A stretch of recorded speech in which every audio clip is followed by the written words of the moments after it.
Good morning everyone. मैं रश्मि सिंह आप सभी का आधार आईसीएस के यूट्यूब चैनल पर हार्दिक अभिनंदन करती हूँ। ये आप लोग का संस्कृत का क्लास चल रहा है। जो आपका जेएसएससी सीजीएल का सिलेबस है वो कवर किया जा रहा है। मैक्सिमम पार्ट कवर हो चुके हैं, कुछ मीन्स मिनिमम पार्ट बचा हुआ है। मैक्सिमम में आपका भाषा विज्ञान, संस्कृत साहित्य का इतिहास, वैदिक साहित्य, वेदांग ये कंप्लीट हो चुका है। वैदिक साहित्य मीन्स जितना भी था, वेद, ब्राह्मण, आरण्यक और उपनिषद ये कंप्लीट हो चुके हैं। वेदांग में शिक्षा, कल्प, व्याकरण, निरुक्त, ज्योतिष और छंद ये भी कंप्लीट हो चुका है। नेक्स्ट हम लोग ग्रामर पोर्शन कवर कर रहे हैं, जिसमें माहेश्वर सूत्र, उच्चारण स्थान और संधि। संधि का आज लास्ट है, विसर्ग संधि। इससे पहले संधि के जो 3 भेद थे, स्वर संधि और व्यंजन संधि और विसर्ग संधि। तो स्वर संधि और व्यंजन संधि का डिस्कशन कंप्लीट हो चुका है। आज के क्लास में हम लोग क्या पढ़ेंगे? विसर्ग संधि। विसर्ग संधि के जो सूत्र है वो पढ़ना है। इससे पहले मैं आप लोग को बता देती हूँ कि जेएसएससी सीजीएल के लिए ऑलरेडी 15 सेट्स दिया हुआ था, जो कि आपका पेपर 3 के लिए था। पेपर 3 में आपके, जिसमें आपका साइंस का portion, computer science, maths, reasoning, Jharkhand special और जीएस का ऐसा 150 क्वेश्चन का जो आपका मॉडल सेट है वैसा सेट दिया हुआ है। तो जिनका भी जो आप पेपर 3 के लिए उसमें आप प्रैक्टिस कर सकते हैं। एटलीस्ट 150 क्वेश्चन है सब में, और जैसा एग्जामिनेशन पैटर्न है उसी के अकॉर्डिंग वो बनाया गया है। तो आप वो प्रैक्टिस सेट यूट्यूब पे जाकर, जो प्लेलिस्ट है आधार आईसीएस के प्लेलिस्ट पे जाकर आप देख सकते हैं, और उसमें आप अपना जीएस का जो पेपर 3 है पूरा कवर कर सकते हैं। उसके साथ साथ संस्कृत लैंग्वेज तो आपका चल ही रहा, और साथ में झारखंड का करंट अफेयर्स उसके भी वीडियोस हैं। झारखंड करंट अफेयर पे आप देखेंगे, उसमें जो झारखंड का करंट है और जो स्पेशल है वो सारा कवर कराया है। तो आप उसको भी देखिए। उसमें आपका जो 40 क्वेश्चन, जो आपका 40 क्वेश्चंस आएगा वो झारखंड जो वो पूरा कवर कर रहा है, तो उसको आप देखिएगा। तो आपका उसमें बजट है, झारखंड बजट है, इकोनॉमिक सर्वे है, फॉरेस्ट रिपोर्ट है, वो सारा कवर कराया गया है। तो आप वो सब भी देखिए। उसमें अगर आपको कोई प्रॉब्लम आ रहा है तो आप कमेंट करके पूछ सकते हैं। साथ साथ संस्कृत का जो एमसीक्यू का जो है 25 sets, that is 1000 question. Her set में 40 क्वेश्चन दिए हैं, और 40 क्वेश्चन में आपका जो फुल सिलेबस जो है वो उससे सबसे क्वेश्चन किया कराया गया है। मतलब अगर आपका श्लोक है, अपठित गद्यांश है, श्लोक अपठित गद्यांश के साथ अपठित पद्यांश भी है। जैसा कि जो श्लोक है तो किसी भी चैप्टर से श्लोक लेकर उसका भी एक्सप्लेनेशन दिया हुआ वहां पे। तो आप वो सब देखिएगा, तब आपको पता चलेगा कि आपके जो 1000 क्वेश्चन है, आप 100 क्वेश्चन के लिए परेशान हो रहे हैं, वहां पे आपको 1000 क्वेश्चन का एक्सप्लेनेशन दिया हुआ है। मतलब इतना है कि आप उसमें से 80 to 90% भी कर लेंगे तो आपका मैक्सिमम क्वेश्चन कवर हो जाएगा। तो आप वो सब देखिएगा, तभी आपका अच्छा रिवीजन होगा, अच्छे मार्क्स आएंगे। क्योंकि आपका सीजीएल का पेपर क्या है, नेगेटिव मार्किंग है। और जैसा कि अभी 2 दिन पहले एग्जाम में आप देखें कि सेंटर पे क्या हुआ है, फिर से री एग्जाम कंडक्ट कराया जा रहा है।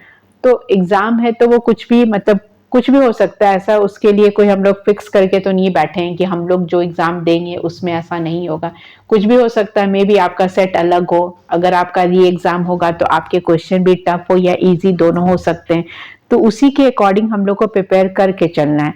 बिफोर 16 दिसंबर आपको 10 दिसंबर तक आपका पूरा सिलेबस कवर होना चाहिए। आइदर आपका पेपर 1 हो, हिंदी इंग्लिश हो, आपका लैंग्वेज पेपर हो, जो भी आपका लैंग्वेज हो, और पेपर 3 हो। क्योंकि आपका पेपर 1 पेपर 2 आपको एटलीस्ट 30% मार्क्स तो लाना ही है, तभी तो आपका पेपर 3 चेक होगा। तो आपको अपना प्रिपरेशन ऐसे रखना है कि कोई आगे चलकर आपको ये सब उपदेश ना दे कि बैंक दे देते तो अच्छा होता, रेलवे दो, ये एग्जाम दो, वो एग्जाम दो, या फिर आपने इंजीनियरिंग किया है तो आप जेएसएससी सीजीएल का फॉर्म क्यों फिलअप किए हो। तो ऐसे क्वेश्चन यूज टू हो गए होंगे, आप भी सुन रहे होंगे, सुन सुनकर बोर होते होंगे कि सामने वाला जो बोल रहा है आप उसको पागल समझिए, और आप अपने गोल पे फोकस कीजिए। कि लोगों का काम है सजेशन देना, और आजकल फ्री के सजेशन सब लोग लेकर बैठे रहते हैं। मतलब मुंह खोलते से आपको सजेशन देंगे कि ये दे लो, वो दे लो, कहाँ फंसे हुए हो, ये जेपीएससी यूपीएससी ये सब, मतलब ये सब कोई ये नहीं है, होता है नहीं होता, बहुत लोग का नहीं होता है। तो ये सब क्वेश्चन तो आपके पास सामने भी आ रहे होंगे, ये सब आप फेस भी कर रहे होंगे। साथ साथ बहुत सारा प्रेशर होता है आप पे।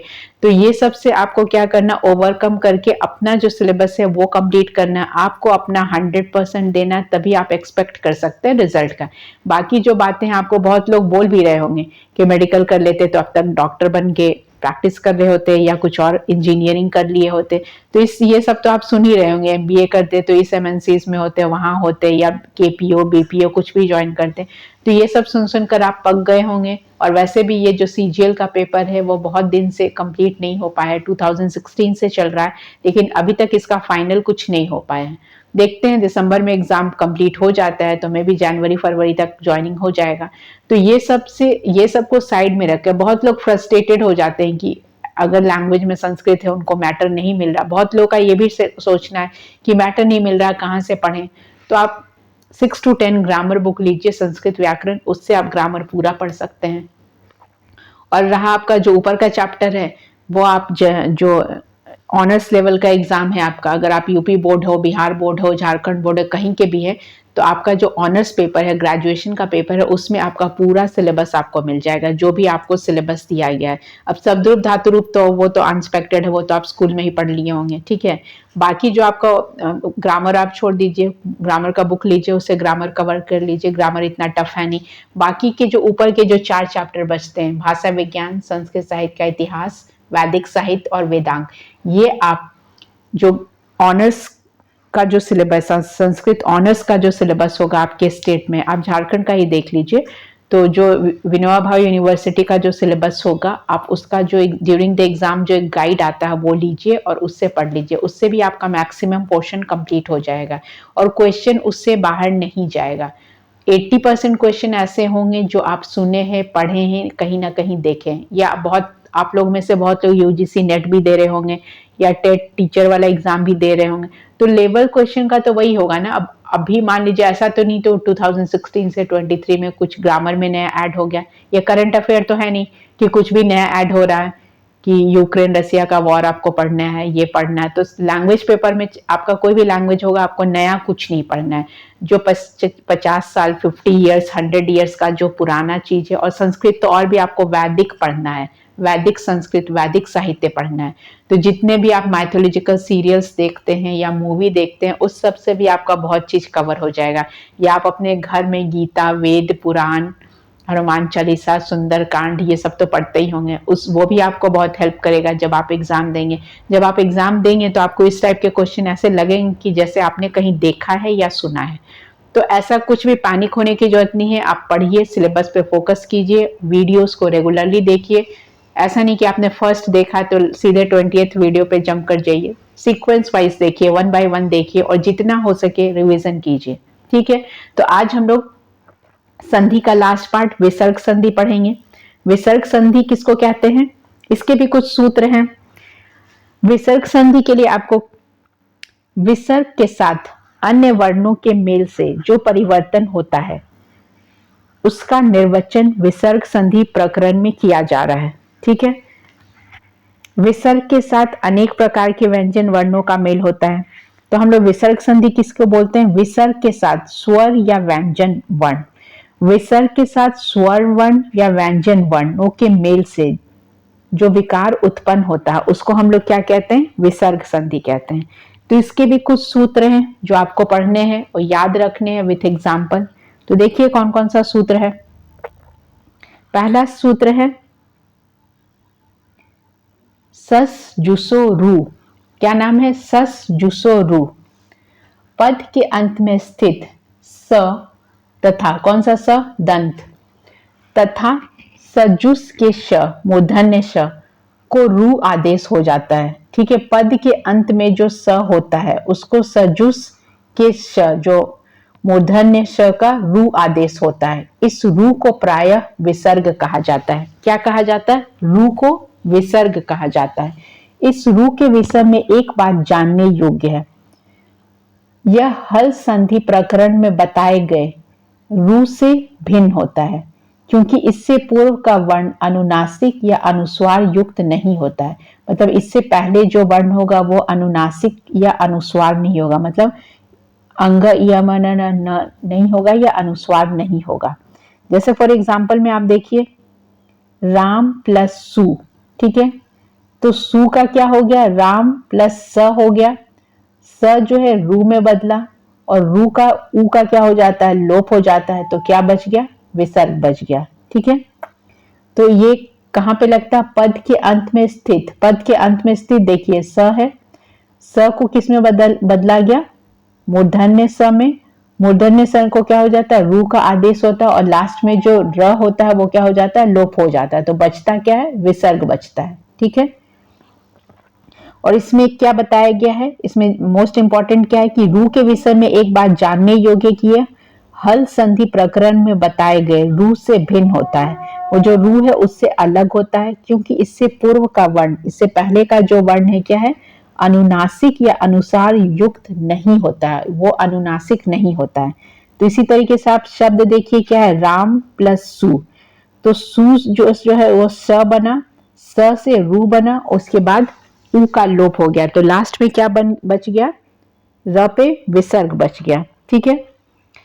इसी तरीके से आप दूसरा शब्द देखिएगा। दूसरा शब्द है आपका अग्निरत्र। अग्निरत्र का आप संधि करेंगे तो अग्नि में विसर्ग हुआ और अत्र। तो अग्नि अत्र जो आपका जो विसर्ग है वहां पे क्या लग जाएगा? रत्र, अग्निरत्र। समझ गए? इसी तरीके से आप दूसरा है निर्झर, नि प्लस झरा। तो ये जो नि विसर्ग क्या र में बदल जा रहा है। सेम शब्द है दुर्गंध। दुर्गंध का आप संधि करेंगे तो दु विसर्ग देंगे और गंध लिखेंगे। तो जो विसर्ग है सीधे क्या बदल जाएगा? र में बदल जाएगा। तो ऐसे आप एग्जाम्पल देखिएगा तो आपको याद रहेगा। नेक्स्ट सूत्र है आपका वा सरी। ठीक है। कौन सा सूत्र है? वा सरी। इस सूत्र में क्या होता है?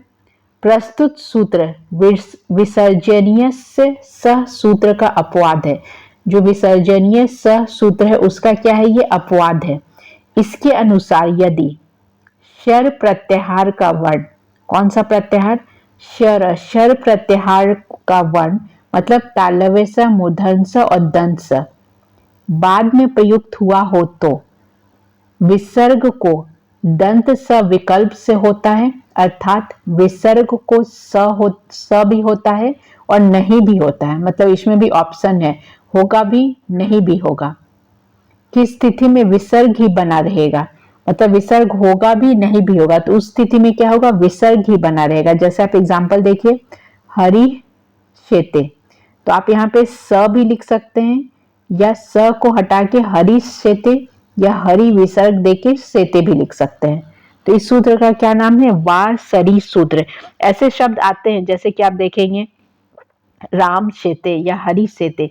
तो रामा बीच में श देके सेते लिख सकते हैं या रामा विसर्ग देके अलग से सेते लिख सकते हैं। तो इस सूत्र का मतलब क्या हुआ कि यदि स प्रत्याहार का वर्ण, श प्रत्याहार जो वर्ण है तालव्य स, मूर्धन्य स, दंत स के बाद प्रयुक्त हुआ हो तो विसर्ग का स से विकल्प होता है। मतलब जो विसर्ग है, अब हरि में देखिए हरि में विसर्ग है और शैते में है, तो इसमें आपका विकल्प हो रहा है कि आप श भी लिख सकते हैं या विसर्ग भी दे सकते हैं। ठीक है। उसमें गलत नहीं माना जाएगा। तो इसके अनुसार यदि सर प्रत्याहार का वर्ण श से श बाद में प्रयुक्त हुआ हो तो विसर्ग का श विकल्प होता है, अर्थात विसर्ग को होता भी है और नहीं भी। विकल्प की स्थिति में विसर्ग ही बना रहेगा। मतलब विसर्ग ही बना रहेगा। एग्जाम्पल आप हरि शेते, राम शेते देख लिए।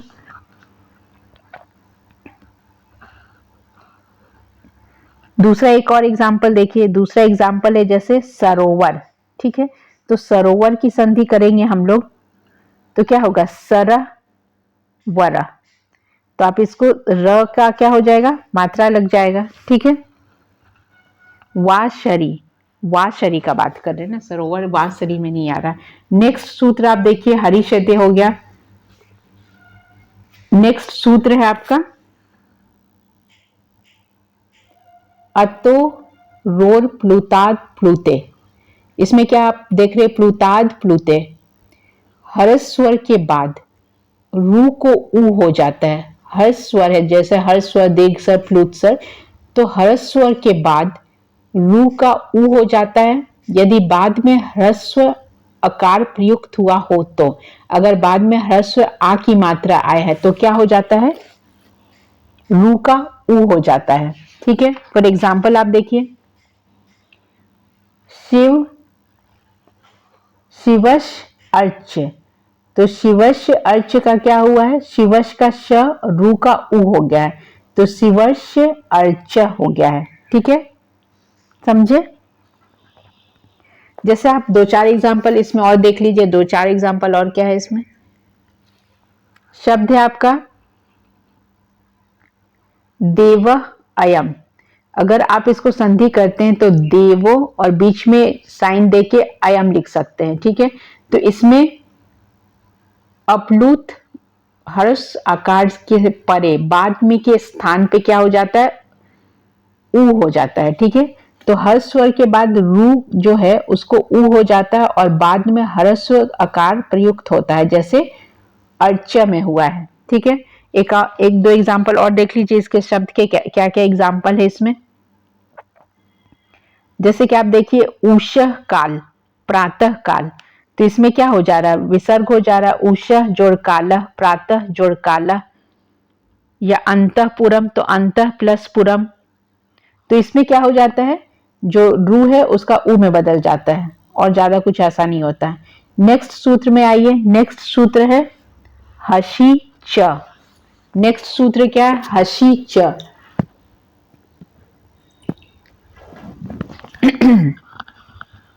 नेक्स्ट सूत्र का नाम है हसी च। हसी च में क्या होता है, प्रस्तुत सूत्र इससे पूर्व के सूत्र के कार्य क्षेत्र में विस्तार कर रहा है, इससे पूर्व से जो सूत्र था उसको बढ़ा रहा है। इसके अनुसार ह्रस्व आकार के बाद प्रयुक्त रू को ऊ आदेश हो जाता है, मतलब जो पहला जो ह्रस्व था उसको रू का क्या हो जाता है, ऊ हो जाता है। यदि बाद में हर्ष प्रत्याहार का वर्ण आए, उसके बाद अगर हर्ष प्रत्याहार का वर्ण आए तो अंतस्थ जो है, अंतस्थ क्या होता है, यर लव, अंतस्थ वर्णों के 3, 4, 5 वर्ण प्रयुक्त हुआ हो तो स्पष्ट है कि अतो रोरुत प्लुताद प्लुते सूत्र की शर्त थी कि बाद में ह्रस्व आकर प्रयुक्त होने पर रू का ऊ आदेश हो जाता है, किंतु प्रस्तुत सूत्र ने कहा है कि रू का ऊ आदेश बाद में हर्ष प्रत्याहार का वर्ण होने पर भी होगा, शेष शर्तें पूर्ववत बनी रहेगी। फॉर एग्जाम्पल आप देखिए शिवश वंध, शिव रू वंध, अब ये रू का ऊ हुआ है। ठीक है, रू का क्या हो गया, ऊ हो गया है, और ऊ का ऊ और व और ऊ मिलके क्या हो गया, व हो गया है। अब फिर से देख लीजिए सूत्र को, इसमें दो चार एग्जाम्पल और देखिएगा कैसे हो रहा है।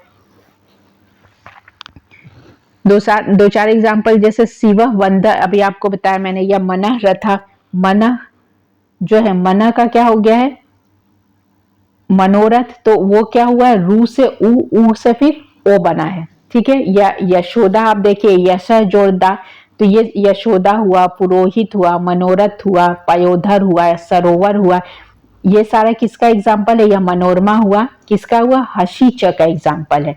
तो हसी च में क्या है, जो पहले जो बोल रहा था रू का ऊ हो रहा है, उसके बाद विसर्ग हो रहा है, तो उसी तरह इसमें क्या हो रहा है, प्रस्तुत सूत्र में पूर्व के सूत्र जो पहला सूत्र था उसके कार्यक्षेत्र में विस्तार हुआ, मतलब जो पहला जो सूत्र है उसमें थोड़ा सा और क्या हो जाएगा, थोड़ा सा उसमें और इंक्रीज हो जाएगा। इसके अनुसार ह्रस्व आकार के बाद, जो ह्रस्व आकार के बाद प्रयुक्त रू को ऊ आदेश होता है। ह्रस्व आकार के बाद जो रू है उसका क्या हो जा रहा है, ऊ हो रहा है, और बाद में हर्ष प्रत्याहार जो वर्ण हो रहा है, हर्ष प्रत्याहार में क्या हुआ, ह और अंतस्थ व्यंजन, अंतस्थ व्यंजन क्या हुआ, य र ल हुआ। उसके बाद हर्ष प्रत्याहार का वर्ण हो या ह हो या अंतस्थ व्यंजन हो, तो जो वर्ग है 3, 4, 5 वर्ण प्रयुक्त होगा, जो वर्ण जो होता है लास्ट का 3 जो वो बदल जाता है। स्पष्ट है कि अतो रोरुप्त प्लुदात प्लुदे सूत्र की शर्त क्या थी कि बाद में ह्रस्व आकार प्रयुक्त होने पर रू का ऊ आदेश हो जाता है, लेकिन इसमें क्या हो रहा, रू का ऊ आदेश के बाद हर्ष प्रत्याहार का वर्ण भी होगा, बाकी सब सेम रहेगा। ठीक है, एग्जाम्पल में आपको बताइए कौन कौन सा इसका एग्जाम्पल है। मनोरथ हुआ, पयोधर हुआ, पयोध हुआ, यशोदा हुआ, पुरोहित हुआ, ये सारा एग्जाम्पल इसी सूत्र का है। ठीक है, नेक्स्ट सूत्र है आपका, नेक्स्ट सूत्र का नाम थोड़ा लंबा है, भो भगो अधो अपूर्वस्य योषि। इतना लंबा आपको सूत्र का नाम है, तो सूत्र का नाम आपको याद रखना है। क्या नाम है? भो भगो, भो भगो अधो अपूर्वस्य योषि।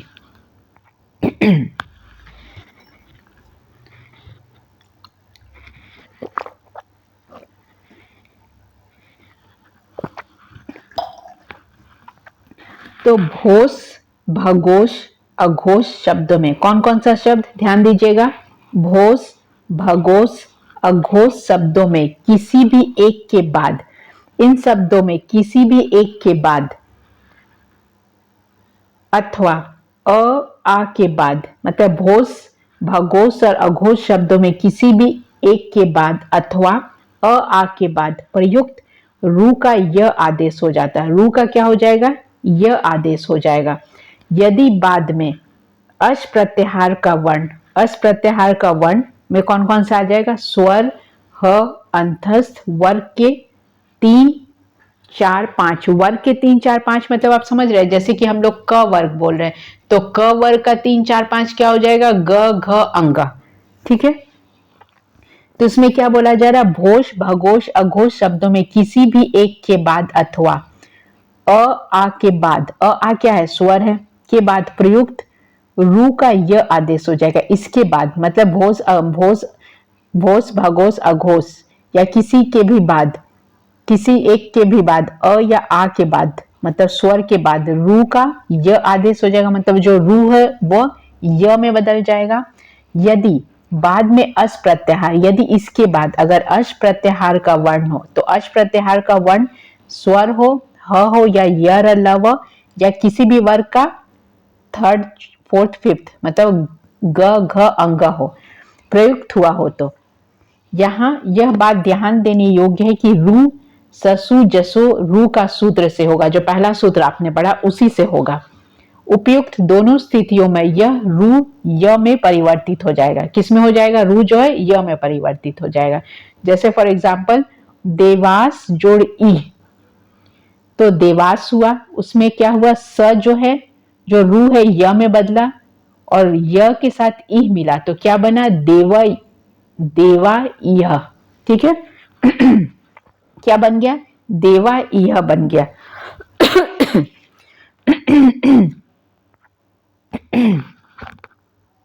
समझ गए आप लोग?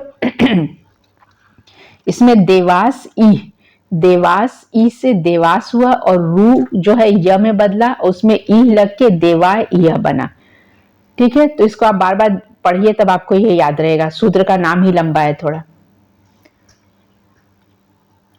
समझ गए आप लोग कैसे बना? श का रू, रू जो जैसे भो था तो भो का स से रू बना, रू से य बना, या स्वर या अंतस्थ आया तो लास्ट का कौन सा हो गया? ग घ अंग। उसी तरह भगो में अगर भगो जो शब्द है उसमें स का रू बना, रू से य बना, और अगर लास्ट का जो 3 है वो, तो ये सबसे बन के स का रू बनेगा और रू का जो क्या हो जाएगा? य बनेगा। ठीक है, यहाँ एक बात ध्यान देने, यहाँ पे ध्यान क्या देना है? यह आदेश को लोप शाकालस्य सूत्र के द्वारा विकल्प से लोप हो जाता है।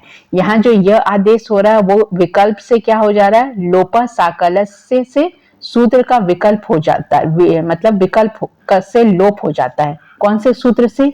लोप शाकालस्य सूत्र के द्वारा विकल्प से लोप होता है, अर्थात यह का लोप होने की स्थिति में देवा यह रूप बनेगा। संधि कार्य आदि नहीं करेंगे, यहाँ पे संधि नहीं करेंगे, सिर्फ देवा यह रूप बनेगा। किंतु आगे आने वाले सूत्र से यह का लोप नित्य होगा। इसी प्रकार उदाहरण भी यहाँ पे, इसका एग्जाम्पल भी ऐसे ही आप समझेंगे कि किस तरीके से हुआ है। ठीक है, जैसे कि आप भोज प्लस देवा में करेंगे तो भोज प्लस देवा का भो स से रू हुआ, रू से य का लोप हुआ, उसके बाद लास्ट क्या बन जाएगा? भो देवा। ठीक है, या दूसरा एग्जांपल आप देखिए, मनुष्य गच्छन्ति, मनुष्य गच्छन्ति, तो मनुष्य गच्छन्ति में जो या है वो रू से य बना, फिर उसका लोप हुआ तो मनुष्या गच्छन्ति हुआ। ठीक है, नेक्स्ट सूत्र में आइए। नेक्स्ट सूत्र है आपका हलि सर्वेसाम। सूत्र का नाम क्या है? हलि सर्वेसाम।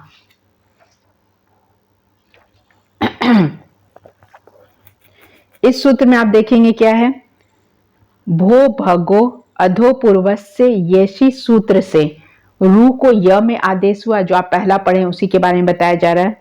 रू को क्या हुआ? य में आदेश हुआ।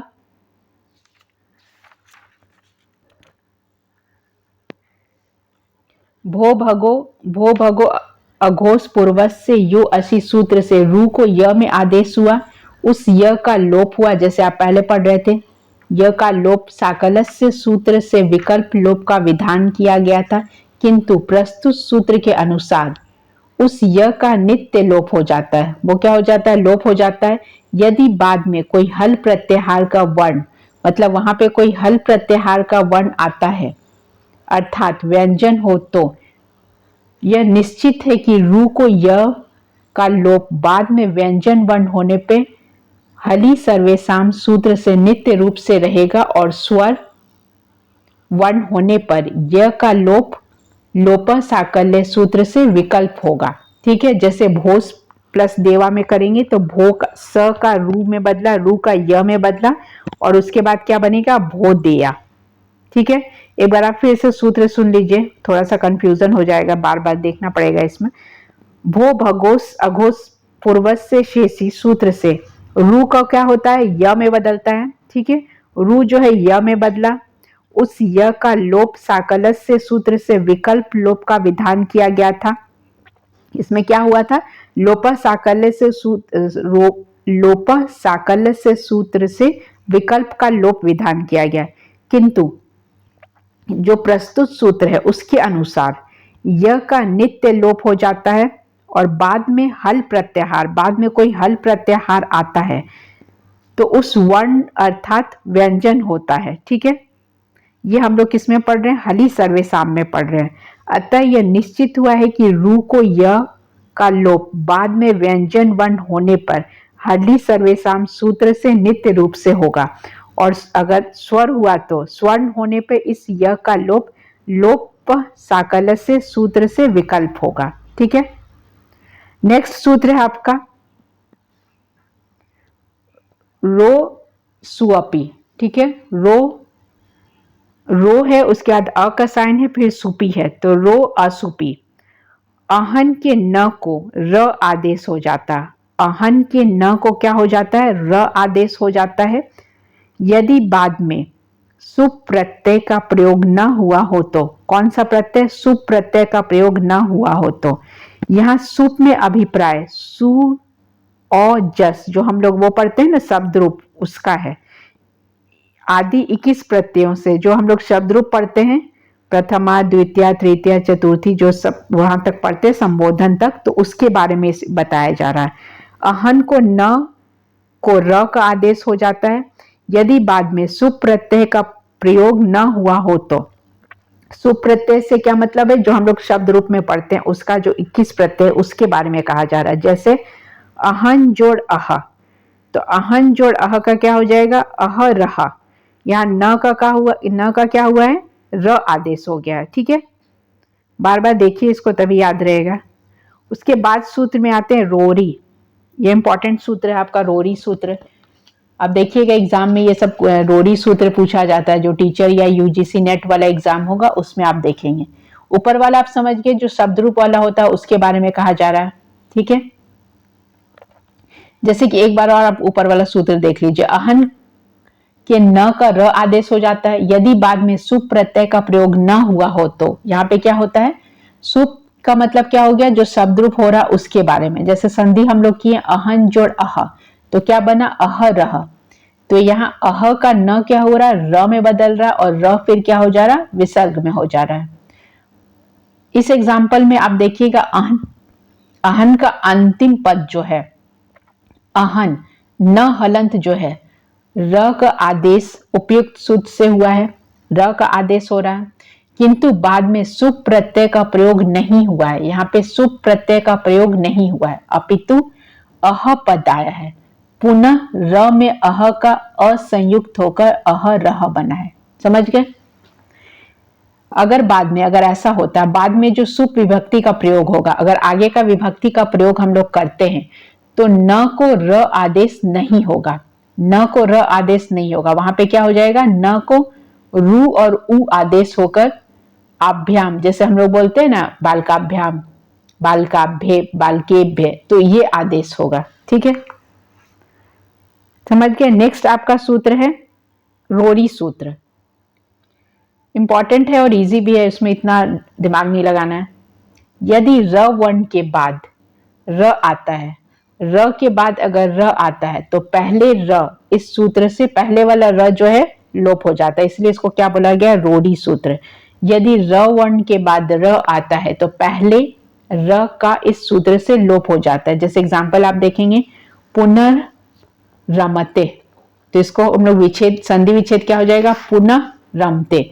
जो पुनर का जो र है वो लोप हो गया और रमते आ गया है। ठीक है, तो इस एग्जांपल में आप देखिए, पुनर के अंत में प्रयुक्त र के पश्चात रमते के प्रारंभ में प्रयुक्त र आने के कारण रमते में भी र है, पुनर में भी र है, तो क्या हुआ, पुनर का जो र है वो क्या हो गया है, उपयुक्त सूत्र से लोप होकर पुनः रमते बन गया है। ठीक है, क्या बन गया, पुनः रमते।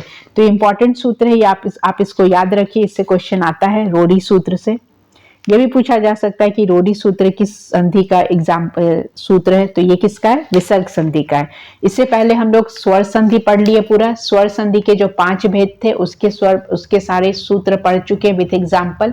व्यंजन संधि भी लास्ट क्लास में पढ़ चुके हैं, तो जिन लोगों ने नहीं देखा है और जिनको लगता है कि संधि टफ है, रटे रटाए नहीं है, लेकिन आपको सूत्र तो समझना पड़ेगा। संधि तो आप कर ही लेंगे, लेकिन सूत्र समझने के लिए आपको बार बार रिवीजन करना पड़ेगा कि स्वर संधि के कितने भेद है, उसमें कौन से सूत्र आ रहे हैं, व्यंजन संधि के कितने सूत्र हैं, उस सूत्र का एग्जाम्पल को बार बार देखिएगा तो आपको याद रहेगा। वैसे क्वेश्चन इजी आएगा, लेकिन एक आध क्वेश्चन तो होगा ना, मतलब ऐसा 100 में 100 क्वेश्चन तो आपको इजी, स्कूल लेवल का एग्जाम तो है नहीं कि आप 10th का बोर्ड दे रहे हैं तो आपको 100 में 100 क्वेश्चन कर लिए, ऐसा तो नहीं करेगा कमीशन। कम से कम एटलीस्ट 90 में, मतलब जैसे 90 क्वेश्चन, कुछ लोग ऐसे होंगे जो बहुत एक्स्ट्राऑर्डिनरी होंगे, वो 90 क्वेश्चन करेक्ट कर लेंगे, लेकिन 10 क्वेश्चन तो ऐसा रखा ही जाएगा जो सब नहीं कर सके, वही करें जो एक्स्ट्रा उस चीज के लिए फोकस्ड किए हों, उतना पढ़े हों। तो 100 में 100 क्वेश्चन करना अपने आप में ही ये होगा विथ नेगेटिव मार्किंग, कि आपका नेगेटिव मार्किंग है फिर भी आप 100 में 100 क्वेश्चन करेक्ट सॉल्व कर रहे हैं, तो ये तो बहुत ही ये बात होगा कि पूरे 100 क्वेश्चन सही कर लें। वैसे अगर आप इस लेवल से पढ़ रहे होंगे तो मे भी आप कर भी सकते हैं, ऐसा कोई ये नहीं है कि नहीं होगा, कोई ऐसा सरप्राइजिंग थिंग नहीं है, आप कर भी सकते हैं 100 आउट ऑफ 100 क्वेश्चन सही। अगर आप, बहुत लोग ऐसे होंगे जो 2016 से लगे हुए हों without any disturbance, without any mental pressure, तो आप बहुत अच्छे से उसमें कर सकते हैं, ऐसा कोई ये नहीं है कि नहीं कर सकते हैं। नहीं तो सोचनी ही नहीं चाहिए, अगर आप रेगुलरिटी मेंटेन की है तो आप ये भी कर सकते हैं कि आपका पेपर 3 भी बहुत अच्छा जाए, पेपर 2 भी अच्छा जाए और आपको बहुत अच्छा रैंक मिले। तो उसके लिए क्या है, जो कंटिन्यूटी है वो मेंटेन करना बहुत कंपलसरी है। ठीक है, नेक्स्ट सूत्र में आते हैं। नेक्स्ट सूत्र है आपका ढ्र लोपे पूर्वस्य दीर्घो अणा, मोस्ट इंपॉर्टेंट सूत्र है। सूत्र का नाम क्या है, ढ्र लोपे पूर्वस्य दीर्घो अणा। इसमें क्या देखना, जो ढ से ढक्कन होता है, ढ या र, क्या है इसमें, ढ या र का लोप होने पर, ढ या र का लोप होने पर उससे पहले प्रयुक्त अण प्रत्याहार के वर्ण, अण प्रत्याहार के वर्ण क्या थे, आपने पहला पढ़ा अ ई ऊड़ी, जो है वो वाला, अण प्रत्याहार के वर्ण अ ई उ को दीर्घ हो जाता है।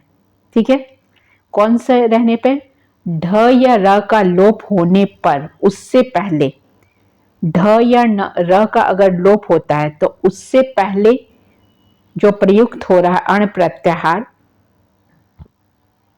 प्रत्याहार के वर्ण क्या, अ ई उ का क्या हो जाता है, दीर्घ हो जाता है, जो हर्ष है वो दीर्घ में बदल जाता है। फॉर एग्जाम्पल पुनर्रमते, वही एग्जाम्पल आपको दिया गया है। तो पुनर्रमत में पुनः जो है, न जो है, न प्लस अ में क्या था, हर्ष था, अगर आ हो जाएगा, हर्ष स्वर से क्या हो जाएगा, वो दीर्घ हो जाएगा, तो पुनः रमते, तो ये क्या बदल गया, दीर्घ में बदल गया, जो अ ई उ है वो किस में बदल जाएगा, दीर्घ में बदल जाएगा। ठीक है, जैसे आप एग्जाम्पल देखेंगे, प्रातः प्रातः रभ्यम, तो इसका अगर संधि होता है तो क्या हो जाएगा, प्राताराभ्यम, मतलब जो प्रातः है, प्रातः से प्रातः हुआ और रभ्यम हुआ। ठीक है, जैसे आप नीरव शब्द में भी देख सकते हैं, नीरव में, तो नीरव का जो विसर्ग है नीरव हुआ है। ठीक है, या निरोग है, तो उसमें भी क्या हो जाता है, यही वाला सूत्र लगता है। कौन सा सूत्र, जिसमें ढ या र का लोप होने पर उससे पहले प्रयुक्त अण प्रत्याहार का क्या हो जाता है, दीर्घ हो जाता है। कि नीरव में आप देखिएगा दीर्घ हो जाता है, निरोग में आप देखिए, नीरव या निरोग में आप देखिए क्या हो जा रहा है, दीर्घ में बदल जा रहा है, हर्ष से दीर्घ में बदल रहा है। तो कौन सा सूत्र लग रहा है इसमें, ढ लोपे पूर्वस्य दीर्घो अड़ा। ठीक है, ये सूत्र से नीरव निरोग ये सब संधि होगा। समझ गए। नेक्स्ट सूत्र में आते हैं। नेक्स्ट सूत्र है आपका व्री प्रतिषेधे परम कार्यम। सूत्र का नाम क्या है, व्री प्रतिषेधे परम कार्यम। यदि एक ही स्थान पर एक समान बल वाले दो सूत्रों का प्रयोग हो, मतलब एक ही जगह, मतलब एक मूवी में दो एक्शन हीरो, ठीक है, अजय देवगन अक्षय कुमार एक साथ, तो उसी तरह यदि एक ही स्थान पर एक समान बल वाले दो सूत्रों का प्रयोग हो रहा हो, अर्थात दोनों लागू हो रहे हो, तो अष्टाध्यायी के क्रम में बाद वाला सूत्र प्रभावी होगा। ठीक है, जब हम लोग अष्टाध्यायी के अकॉर्डिंग जो बोल रहे हैं, तो बाद वाला सूत्र क्या होगा, प्रभावी होगा, पहले वाला नहीं। अतः बाद वाले सूत्र से जो कार्य हो रहा है वही कार्य होगा, अन्य नहीं। समझ गए।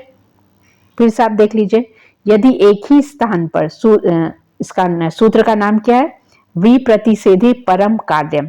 यदि एक ही स्थान पर एक समान बल वाले दो सूत्रों का प्रयोग हो रहा हो, दोनों सेम है, दोनों का बल सेम है, हो रहा हो, अर्थात दोनों लागू हो रहे हैं, तो अष्टाध्यायी के क्रम में बाद वाला सूत्र ही क्या होगा, प्रभावी होगा, पहले वाला नहीं होगा। अतः बाद वाले सूत्र से जो कार्य हो रहा होगा वही कार्य होगा, अन्य मान्य नहीं होगा। फॉर एग्जाम्पल आप देखिए, मनस प्लस रथ। ठीक है, तो मनस रू का क्या हुआ, र हुआ, र से उ हुआ, उ में न स्थित अ उ मिलके ओ, मनोरथ हुआ। ठीक है, समझ गए। मनस प्लस रथ कैसे मनोरथ बना, स हुआ, स जो रू से र जो लोप होकर हम लोग पहले पढ़ रहे थे वो हुआ, उ का न में हुआ, और न के बाद उ और अ और उ मिलके क्या बन गया, ओ बना, तभी ये शब्द क्या बना, मनोरथ। ठीक है, समझे ये कैसे बना। तो ये सूत्र थोड़ा सा अपवाद या थोड़ा सा लंबा टाइप का, वो एक बार आप देख लीजिएगा, मतलब एक दो बार आप उसको बार बार देखिएगा, तब आपको समझ में आएगा कि ये कैसे बना है। नेक्स्ट सूत्र में आते हैं। इसको जो संधि का विसर्ग और व्यंजन संधि का सूत्र है वो आपको बार बार पढ़ना पड़ेगा, क्योंकि जो स्वर संधि है तो बहुत ईजी है और आप पहले से पढ़ते आ रहे हैं, उसमें कुछ नया ऐसा नहीं है। तो नेक्स्ट सूत्र आप पढ़ेंगे। नेक्स्ट सूत्र है आपका, ये संधि के बाद हम लोग क्या करेंगे, कारक पे डिस्कशन करेंगे। तो जिन लोगों ने पहले नहीं देखा है वो माहेश्वर सूत्र देखिए, उच्चारण स्थान का वीडियो देखिए, ये सबसे क्वेश्चन आता है। माहेश्वर सूत्र से बहुत क्वेश्चन आएगा, उच्चारण स्थान से आएगा, संधि से आएगा, समास कारक सबसे आएगा। तो ये सब वीडियोस को मैक्सिमम 30 मिनट्स का वीडियो आप बार बार देख के रिविजन कर सकते हैं, या आप ट्रेन में बैठे हो, कार में हो, कहीं भी हो, ट्रैवल कर रहे हैं, या सोने का ट्राई कर रहे हैं, नींद नहीं आ रहा है, तो कुछ कुछ वीडियो ऐसा होता है कि आप देखते देखते बोरिंग होकर आप सो भी जाते हैं। अगर आपको नींद नहीं आए तो कुछ वीडियो ऐसा होता है कि आप उसको ऑन कर दिए हैं और ऑन करके सुन रहे, सुनते सुनते पता नहीं वीडियो कब खत्म हो गया, आपको नींद आ गया। तो आप वैसे भी कर सकते हैं, अगर आपको बोरिंग लगे तो आप सोने के लिए भी देख सकते हैं, लेकिन अगर आप सोने के लिए देखेंगे तो आपका एक दो क्वेश्चन तो ऐसे ही छूट जाएगा। May be most important question discussion हो गया हो और आप वीडियो चलाकर सो गए हो, बाद में जब आप आंसर मिलाएंगे तो आपको लगेगा कि हाँ आपने ये पोर्शन छोड़ दिया था, तो आपका ये क्वेश्चन क्या हो गया, गलत हो गया। ठीक है, तो try to be attentive during your video session. जब भी आप देख रहे हैं, कोई भी वीडियो देख रहे हैं, तो आप उसको सुनिए ध्यान से सुनिए, ये नहीं कि आप एक तरफ दूसरे मोबाइल में रील्स ऑन कर दिए हो या कुछ और देख रहे हैं, या फिर आप खाना बनाने का रेसिपी देख रहे हैं और इसको भी चलाकर सुन रहे हैं। ड्यूरिंग योर स्टडी भी try to pay proper attention to your studies, और अगर आप कुछ और काम कर रहे हैं तो उसमें भी सब चीज को मिक्स मत कीजिए। अगर आप पढ़ रहे हैं तो पढ़ाई पे फोकस कीजिए, या आप ऑनलाइन शॉपिंग कर रहे हैं तो आप उस पर फोकस कीजिए। ठीक है, तो ये आपका नेक्स्ट सूत्र है, एतत्तरो। सूत्र का नाम क्या है? एतद्दतो सुलोपो कोर्णय समासो हली। इसमें समास नाम दे दिया तो आप समझ गए कि किससे रिलेटेड है। एतत् और तत्, एतत् तदो, एतत् और तत् के सु का लोप हो जाता है। किसमें? एतत् और तत् के सु का लोप हो जाता है यदि ये नए समास से युक्त न हो। नए समास क्या होता है? जितने भी जो नेगेटिव वाले होते हैं वो निर्धन। ठीक है, यदि ये नए समास से युक्त न हो और क कार से रहित हो, मतलब क आकार से रहित हो, तथा बाद में कोई हल प्रत्याहार का वर्ण अर्थात व्यंजन हो। तो कौन कौन सा टर्म्स एंड कंडीशन सुनिए, क्या हो जाता है? एतत् और तत् के सु का लोप हो जाता है यदि ये नए समास से युक्त न हो और ककार से रहित हो तथा बाद में कोई हल प्रत्याहार का वर्ण अर्थात व्यंजन हो। एतद और तत् का सु का लोप हो जाता है, पहला कंडीशन। नए समास से युक्त नहीं होना चाहिए, नए समास नहीं होना चाहिए, और ककार से रहित, ककार से रहित मतलब नहीं होना चाहिए, तथा बाद में कोई हल प्रत्याहार का वर्ण अर्थात व्यंजन हो। कहने का तात्पर्य है कि एष्य और सह, एष्य और सह के विसर्गों का लोप होने के लिए प्रस्तुत 3 शर्तों का कथन कर रहे हैं। मतलब हम लोग कौन से? एष्य और सह के विसर्गों का लोप होने के लिए हम लोग ये बात बता रहे हैं। ठीक है, क्या क्या इसका टर्म्स एंड कंडीशन है? बाद में कोई व्यंजन वर्ण प्रयुक्त हुआ हो, कोई व्यंजन वर्ण लगा हो, एतत् और तत् के पदों में नए समास का प्रयोग न हुआ हो। ठीक है, जैसे असह आदि। एतत् और तत् पदों में ककार का प्रयोग न हुआ हो, जैसे एशकः आदि। ठीक है, समझ गए? फिर से आप देखिए क्या क्या कंडीशन बताया। बाद में कोई व्यंजन वर्ण प्रयुक्त हुआ हो, एतत् और तत् पदों में नए समास का प्रयोग न हुआ हो, जैसे असह आदि। एतत् और तत् पदों में ककार का प्रयोग न हुआ हो, जैसे एशकः, मतलब एशका नहीं हुआ है। ठीक है, फॉर एग्जाम्पल आप देखिए स गच्छति, तो इसका अगर हम लोग संधि करेंगे तो स गच्छति हो गया। ठीक है, विसर्ग हट गया।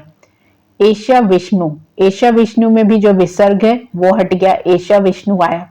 तो ये जो ऊपर का ये जो एग्जाम्पल दिया गया है, इसमें क्या? सपद तत्प्रतिपादक है। क्या है? तत्प्रतिपादक है। सतौते पुल्लिंग है, प्रथम विभक्ति का रूप है। आप स देखेंगे तो क्या है?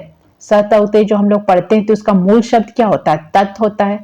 स क्या है? प्रथम विभक्ति, प्रथमा विभक्ति जो हम लोग पढ़ते हैं, सहतौते तम तौ तान तेन ताभ्यम ते भी, तो प्रथमा विभक्ति का रूप है। उसके विसर्ग को, सह के विसर्ग को नए समास न होने के कारण, नए समास तो नहीं है, नेगेटिव नहीं है इसमें, नए समास न होने के कारण तथा ककार युक्त न होने, मतलब इसमें सा नहीं है, ककार युक्त न होने के होने एवं बाद में हल प्रत्याहार, बाद में क्या? हल प्रत्याहार का वर्ण गच्छति है। ठीक है, हल प्रत्याहार का वर्ण क्या है? गच्छति है। गच्छति का ग होने के कारण उपयुक्त सूत्र से लोप होकर रूप बना है स गच्छति। ठीक है, समझे आप लोग कैसे बना है स गच्छति? इसमें क्या क्या नहीं हुआ है? सबसे पहला तो जो स गच्छति शब्द है, शह और गच्छति से शब्द क्या बना? स गच्छति। तो सह गच्छति का संधि विच्छेद स गच्छति कैसे बना? इसमें स क्या है? तत्प्रतिपादक पुल्लिंग है, प्रथमा है, प्रथमा विभक्ति एक वचन है। उसके विसर्ग को, इसमें नए समास नहीं है, ककार भी नहीं है, एक ककार है। ककार न युक्त होने के बाद में हल प्रत्याहार का वर्ण है। हल प्रत्याहार का वर्ण क्या है? गच्छति के ग होने के कारण, गच्छति का ग होने के कारण क्या हुआ है? उपयुक्त सूत्र जो हम ऊपर का जो सूत्र पढ़ रहे हैं उससे क्या हुआ? लोप होकर स गच्छति बना है। तो सूत्र का नाम आप याद रखिए, क्या है सूत्र का नाम? एतत् ततो सुलोपो कोरने समासो हली। ठीक है, ये आपका सूत्र का नाम है। एग्जाम्पल में आपको समझा दी कि कैसे कैसे बना। वैसे ही सेम आपका एज इट इज एशा विष्णु को भी समझना चाहिए। एशा विष्णु जो है, तो एशा जो है, एशा का जो विसर्ग है वो हटेगा। क्यों हटेगा? प्रथमा विभक्ति एक वचन की बात कर रहे हम लोग, इसमें नए समास भी नहीं है। और हल का जो है, हल प्रत्याहार है। हल प्रत्याहार में जो गच्छन है उसका ग होने के कारण क्या हुआ है? लोप होकर एशा विष्णु बना है। ठीक है, समझ गए? तो ये आपका क्या था? विसर्ग संधि का सूत्र था। नेक्स्ट सूत्र है, नेक्स्ट सूत्र लास्ट सूत्र है, उसमें ज्यादा आपको नहीं पढ़ना, यही लास्ट है। उसका नाम क्या है? स्वची लोपे चेतपाद पूर्णम। तो इसका मतलब क्या है? स के विसर्गों का लोप बाद में अच प्रत्याहार के वर्ण किसी भी स्वर के होने पर भी हो जाता है, यदि उन विसर्गों के लोप करने पर श्लोक की पाद पूर्ति हो रही हो।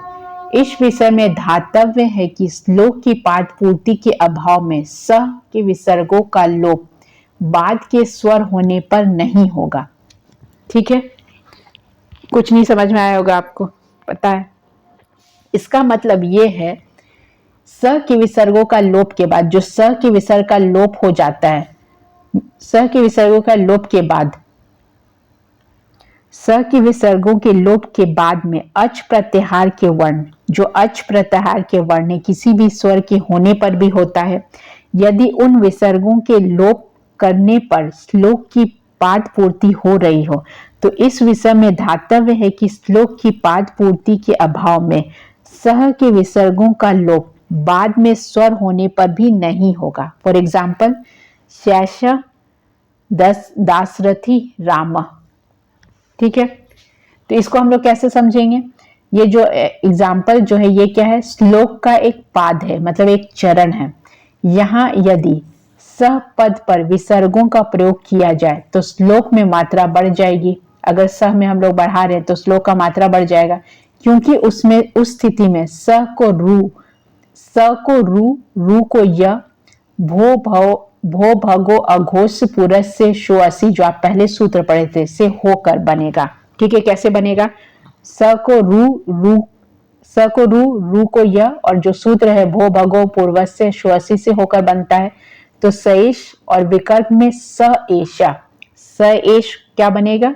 स एशा। यहां आप देखिए क्या लिखा है? सैसा, है ना? तो श एशा। यहां पे क्या है? इस पाद में 9 अक्षर होते हैं, ये श्लोक है। ठीक है, उसमें हम लोग जब अक्षर काउंट करेंगे तो उसमें क्या हो जाएगा? 9 अक्षर होगा, जिससे छंदो भंग होने की संभावना। 9 अक्षर होगा, जो ये छंद है वो क्या हो जाएगा? भंग हो जाएगा। तो उसी को छोटा करने के लिए इस तरीके से संधि किया गया है। जबकि प्रस्तुत पाद में अनुष्टुप छंद है, जिसमें मात्रा क्या होता है? अनुष्टुप छंद में 8 ही मात्रा होते, 9 नहीं हो सकता है। इसीलिए इसको संधि विच्छेद करके इस सूत्र से क्या किया गया? छोटा किया गया है। अतः पाद पूर्ति की दृष्टि से उपयुक्त सूत्र से स के सु का लोप होकर स ऐसा और अ में ए मिलके क्या है? वृद्धि रेची जो सूत्र है उससे क्या हो जाए? सैसा हुआ है। ठीक है, तो स ऐसा सैसा कैसा बना, समझ गए आप लोग? जो स ऐसा था, पहले तो क्या हुआ था? स के पद पे जो था उसमें एक मात्रा बढ़ जाता, तो इसलिए क्या किया? स को रू को य, कौन से सूत्र से हुआ? भो भागो अघोष पुरस से शोअसी सूत्र से हुआ। अब उसमें क्या? सैस बन रहा है। ठीक है, स एस, तो क्या बना? ये सैस। तो इनमें क्या हो जाएगा? अगर आप मात्रा बढ़ाते हैं तो वो फिर अनुष्टुप छंद नहीं रह जाएगा, श्लोक में वो 9 मात्रा हो जाएगा, लेकिन इसमें आपको 8 मात्रा ही चाहिए। तो यहां पे क्या करेंगे? अतः पाद पूर्ति की दृष्टि से उपयुक्त सूत्र से सह जो है वह, जो हम लोग बोलते हैं सह के सु का लोप होकर स और एश होगा।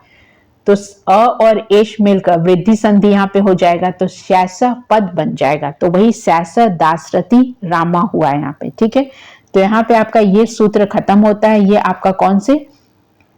विसर्ग संधि का इतना सारा सूत्र था।